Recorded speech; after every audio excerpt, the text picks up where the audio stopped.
Primeira carta aos Coríntios, capítulo 6. Processos contra irmãos na fé.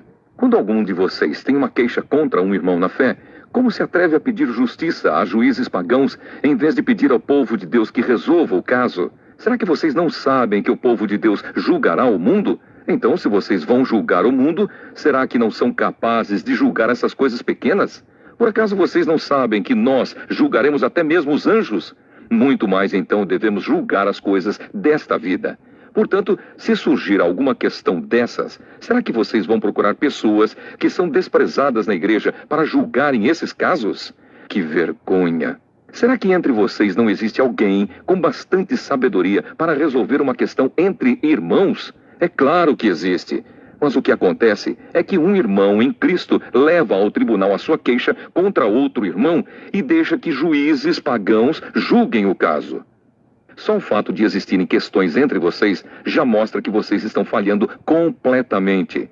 Não seria melhor aguentar a injustiça? Não seria melhor ficar com o prejuízo? Pelo contrário, vocês cometem injustiça e roubam, e fazem isso tudo contra os seus próprios irmãos. Vocês sabem que os maus não terão parte no reino de Deus.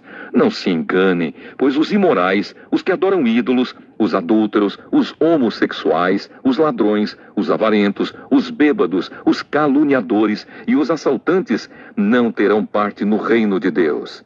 Alguns de vocês eram assim, mas foram lavados do pecado, separados para pertencer a Deus e aceitos por Ele por meio do Senhor Jesus Cristo e pelo Espírito do nosso Deus. O uso do corpo para a glória de Deus. Alguém vai dizer, eu posso fazer tudo o que quero? Pode sim, mas nem tudo é bom para você. Eu poderia dizer, posso fazer qualquer coisa, mas não vou deixar que nada me escravize.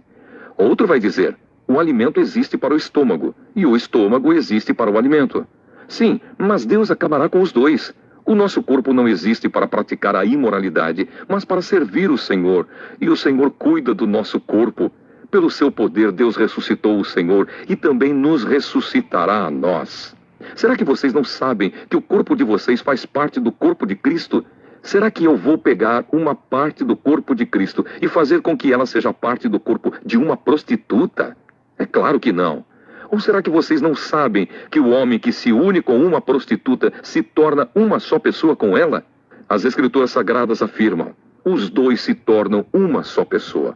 Porém, quem se une com o Senhor se torna espiritualmente uma só pessoa com Ele. Fujam da imoralidade sexual. Qualquer outro pecado que alguém comete não afeta o corpo, mas a pessoa que comete imoralidade sexual peca contra o seu próprio corpo. Será que vocês não sabem que o corpo de vocês é o templo do Espírito Santo que vive em vocês e lhes foi dado por Deus? Vocês não pertencem a vocês mesmos, mas a Deus, pois Ele os comprou e pagou o preço. Portanto, usem o seu corpo para a glória dEle.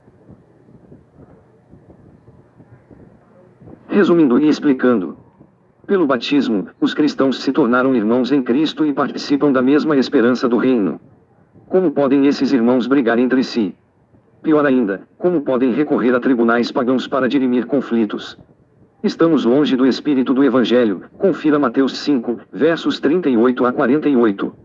Paulo não condena os tribunais do seu tempo, mas critica o espírito de competição e a ausência de discernimento na comunidade. Paulo enfrenta uma falsa concepção de liberdade, extremamente permissiva em questões de vida sexual. Como princípio, ele salienta que nem tudo convém à condição cristã. Em outras palavras, o cristão deve saber discernir o que leva ao crescimento e à realização da pessoa humana. Uma vez que foi resgatado por Cristo para viver a liberdade, ele não deve deixar-se escravizar de novo, nem mesmo pelo próprio corpo, muitas vezes injuriando o próprio corpo.